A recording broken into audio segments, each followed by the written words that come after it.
அனைவருக்கும் வணக்கம். நான் உங்கள் மோசஸ், உலகில் ஜோதி வாஸ்து கன்சல்ட், சென்னையிலிருந்து. என் உயிரான ஈசனை முன்னிறுத்தி அவனார்களாலே அவன் தான் வணங்கி இந்த புரட்டாசி மாத பலன்கள் அதை தான் இன்றைக்கி பார்க்க போகிறோம். ஏன்னா முதல்ல இந்த புரட்டாசி அப்படின்ற அந்த மாதத்தை பற்றின ஒரு சின்ன புரிதலோடு இந்த நிகழ்வை தொடங்கும். என்னென்னாக்கா புரட்டாசி புரட்டு அப்படின்னு வச்சுப்போம். ஏன்னா இந்த டைம் பார்த்திங்கன்னா காலபுருஷ தத்துவத்துக்கு 6ஆம் இடத்துல சூரிய பகவான் சஞ்சரிப்பார். ஸோ 6ஆம் பாவம் என்பது மறைவு ஸ்தானம் என்பது ஜோதிடத்தில் சொல்லப்படுது.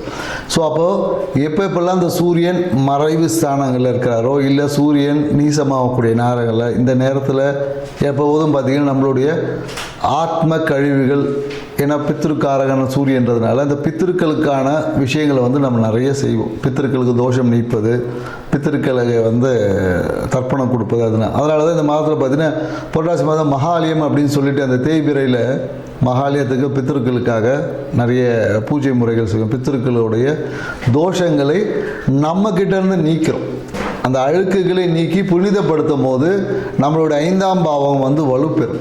அப்போ நம்மளுடைய 5ஆம் பாவம் யாருக்கெல்லாம் வலுவாக இருக்கோ அவங்க வாழ்வில் எண்ணிய எண்ணங்கள் எல்லாம் நிறைவேறும், மனதில் நினைத்த ஆசைகள் நிறைவேறும், எல்லாமே புத்திர பாக்கியம் கிடைக்கும்.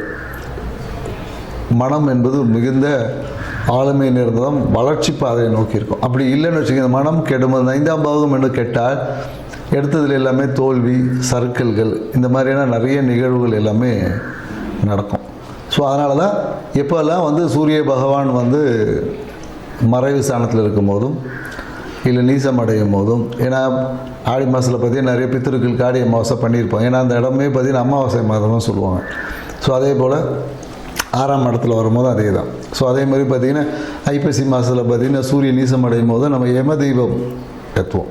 ஸோ இந்த மாதிரியான நிறைய நிகழ்வுகள் எல்லாமே இது பண்ணி நம்மளுடைய ஆத்மத்தில் இருக்கக்கூடிய பித்திருக்களுடைய தன்மைகளை சீராக்கி வளமாக்கி செழிப்பாகும் போது நம்ம பூர்வ புண்ணியம் ஸ்தானம் வலுப்பெறும்.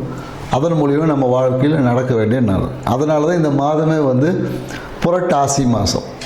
புரட்டுனாவே திருப்பி போடுது, நம்ம வாழ்க்கையை திருப்பி மாற்றி அமைக்கக்கூடிய ஒரு காலகட்டம் தான் சொல்லுவோம். அதனால தான் இந்த நேரத்தில் எப்போதும் பார்த்திங்கன்னா இந்த நேரத்தில் பெரும்பாலும் பார்த்திங்கன்னா புரட்டாசி மாதத்தில் பார்த்திங்கன்னா பெருமாள் வழிபாடு தான் சிறப்பாக இருக்கும். ஏன்னா பெருமாளே பார்த்திங்கன்னா ஒரு துளசி இலைக்கு துலாபாரத்தில் அவரே நிற்பார். ஸோ அப்போ அந்த துளசியால் நமக்கு பார்த்திங்கன்னா என்னென்னாக்கா மனம் என்பது இருக்கும். இன்றைக்கி நிறைய மன அழுத்தம், மன இறுக்கம், மனம் சார்ந்த வியாதிகள் எல்லாமே இருக்குது. இவங்க எல்லாமே அந்த துளசி தீர்த்தத்தை நம்ம பருகிட்டு வரும்போது மனம் என்பது நிறைய இந்த எப்படி சொல்கிறதுனா தேவையற்ற விஷயங்கள் ஈடுபடாமல் மனம் நல்ல ஒரு செழுமையாக இருக்கும். ஸோ அதற்காக தான் இந்த மாதமே புரட்டாசி உங்கள் வாழ்க்கையை புரட்டி போட்டு சீர் செய்யக்கூடிய மாதமாக தான் இந்த மாதம் இருக்கும். ஸோ அதனால் இந்த மாதத்தில் ஒவ்வொரு ராசிக்கும் என்ன மாதிரி நற்பலன் கிடைக்கும், எந்த விஷயத்தில் சரி பண்ணிக்கணும், ஸோ எந்தெந்த இடத்துல பாதிப்புகள் வரும், அதை எவ்வாறு சரி செய்வது அப்படின்ற டீட்டெயில் விஷயத்தை தான் நம்ம ஒவ்வொரு ராசிக்காக பார்க்க போகிறோம். மீனராசி பார்த்திங்கன்னா காலபுருஷ தத்துவத்துக்கு கடைசி ராசி, அதாவது 12வது ராசி. இது நீர் ராசி. ஸோ அப்போ இந்த நீர் ராசியாக இருக்கிறதுனால என்னென்னாக்கா எப்போதும் உணர்ச்சி வசப்பட்டுக்கூட மீன் பார்த்திங்கன்னா எப்படி துள்ளிக்கிட்டே இருக்கும் பாருங்கள். ஸோ அது மாதிரி சின்ன சின்ன விஷயத்துக்குலாம் உணர்ச்சி வசப்படுவாங்க, டென்ஷன் ஆகிடுவாங்க. டென்ஷன் ஆகிட்டு என்ன பண்ணுவாங்க, புலம்பின்னு உட்காந்துருக்க வேண்டியதுதான். ஸோ இந்த காலகட்டத்தில் கண்டிப்பாக புலம்பல் இருக்குமானா கண்டிப்பாக இருக்கும். ஏன்னா மீனராசிக்காரன் புலம்பலைன்னா உலகம் சுற்றுறது நின்றுடும். ஸோ அதனால் அது புலம்பல் உங்களுடைய உடன் பிறந்தது, அது ஒன்றும் பண்ண முடியாது. ஸோ அப்போ நீங்கள் என்ன பண்ணணும் அப்படின்றது இந்த காலகட்டத்தில் தேவையற்ற பழைய விஷயங்கள், குறிப்பாக என்னென்னாக்கா உங்களுடைய அண்ணன் நீங்கள் கூப்பிடக்கூடிய உறவுகளால் சில விரயங்களை சந்திக்க வேண்டிய சூழல் வரும். ஆனால் தொழில் ரீதியான புதிய முயற்சிகள் எல்லாமே இந்த காலம் சக்ஸஸ் ஆகும். புதிய ஒப்பந்தங்கள், புதிய வேலை சார்ந்த விஷயங்கள், புதிய தொழில் ஒப்பந்தங்கள் எல்லாமே கையெழுத்தாகும். வேலைக்காக தேடுறவங்க எல்லாமே வெளியூர் வெளிநாடு சார்ந்த விஷயத்துல நிறைய அனுகூலமான விஷயங்கள் கிடைக்கும். அதே போல் என்னென்னாக்கா அரசு சார்ந்த விஷயத்துல சப்போர்ட் கிடைக்கும். தடைப்பட்ட விஷயங்கள் எல்லாமே சப்போர்ட் கிடைக்கும். புதிய அரசியல்வாதிகளோட தொடர்புகள் ஏற்படும்.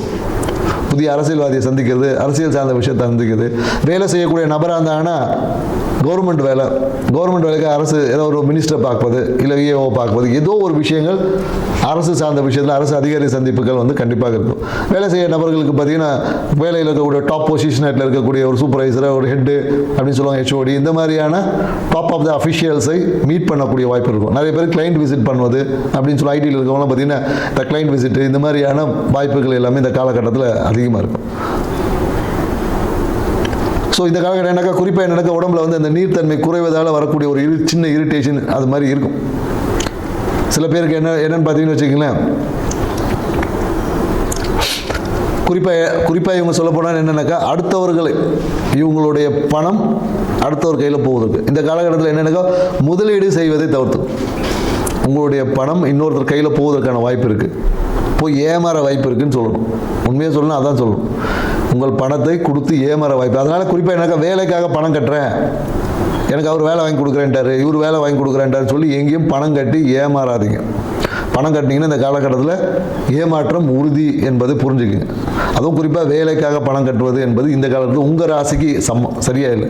நீங்கள் பணம் கட்டினீங்கன்னா கூட அந்த வேலையை செய்கிறன்றவரால் செய்ய முடியாமல் போயிடும். அதான் இங்கே சொல்கிறோம். அவர் ஏமாற்றக்கூடிய நபராக இல்லைனா அவர் சரியாக தான் பண்ணுவார். இந்த மீன ராசிக்காரங்க போய் ஒரு பணம் கட்டியிருப்பாங்க, அவரால் அந்த வேலையை செய்ய முடியாமல் போயிடும். அப்புறம் தேவையில்லாமல் அவ பேர் அவருக்கும் வந்துடும். ஸோ நீங்கள் வேறு யாருக்காவது பணம் வாங்கி வேலை செய்யக்கூடிய நபராக இருந்தீங்கன்னா மீனராசிக்காரர்கிட்ட பணம் வாங்கிடாதீங்க. வாங்கினீங்கன்னா உங்களுக்கு அவ பேர் கிடக்கும். ஊரெல்லாம் சொல்லிட்டு வந்துடுவாங்க போயிட்டு ஒரு பணம் கொடுத்து ஏமாற்றிட்டாருன்னு சொல்லிட்டு. ஸோ அதனால் மீனராசிக்காரர் நீங்களாக இருந்தீங்கனாலும் யாருக்கிட்டையும் பணத்தை கொடுத்து ஏமாறாதீங்க. பணத்தை கொடுத்தா திரும்பி வராது. அதே போல் என்னென்னாக்கா தேவையற்ற எப்போதும் அடுத்தவங்களை குறை சொல்வது வேணாம். எனக்கு குறை சொல்லி நீங்களே குறையுள்ள நபராக மாறிடுவோங்க. நல்ல விஷயங்களை பேச பழகிக்குங்க. அடுத்தவங்களை குறை கூறுவதைகள்லாம் அடுத்தவங்களோட நல்ல விஷயங்களை பேசும்போது உங்களுடைய தன்மை மேலே போகும். ஸோ எனக்கு இந்த காலகட்டத்தில் என்னன்னாக்கா சகோதரி, அதாவது சகோதரிகள், தம்பி தங்கை உறவுகள் எல்லாமே பிரச்சனைக்குரியதாக இருக்கும். அவர்களால் சில அவமானங்களை கூட நிறைய பேர் சந்திக்க வேண்டிய சூழல் வரும். ஸோ கவனமாக இருக்கணும். ஏன்னா தேவையற்ற அவங்களோட குடும்ப பிரச்சனைகளை இன்வால்வ் ஆகி போலீஸ் ஸ்டேஷன்லாம் கூட போகிறதுக்கு வாய்ப்புகள் இருக்குது. ஸோ அதனால் பார்த்து கொஞ்சம் கவனமாக இருந்துக்குங்க. சரியான விஷயத்தை சரியான அணுகுமுறையோடு கையாண்டிங்கன்னா உங்கள் வாழ்க்கை சிறப்பாக இருக்கும். வெளிநாடு வெளியூர் சம்பந்தங்கள் எல்லாமே இருக்கும். நிறைய மனமகிழ்ச்சிக்காக பயணங்கள் எல்லாமே இருக்கும்.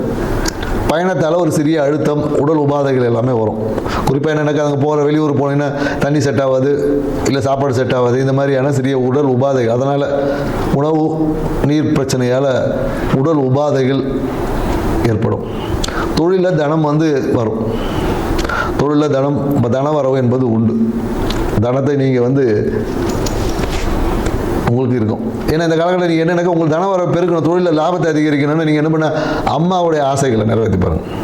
அம்மாவுடைய ஆசைகளுக்காக, அம்மாக்காக எங்கேயா வெளியே போகும்போது சும்மா ஒரு 500 ரூபா கொடுத்துட்டு போங்க. இல்லை எங்க 500 ரூபா அது எங்கே நான் கொடுக்குது, ஒரு 50 ரூபா கொடுங்க, இல்லை ஒரு 5 ரூபா கொடுத்துட்டு போயிருப்பார். உங்களுடைய பொருளாதார நிலைக்கு ஏற்ப நீங்கள் அம்மா கிட்ட எவ்வளோ பணம் கொடுக்குறீங்களோ அதை காட்டிலும் பல மடங்கான பணம் உங்களுக்கு தொழிலில் வரும். செஞ்சு பாருங்கள், வாழ்க்கை சிறப்பாக இருக்கும். நன்றி, வணக்கம்.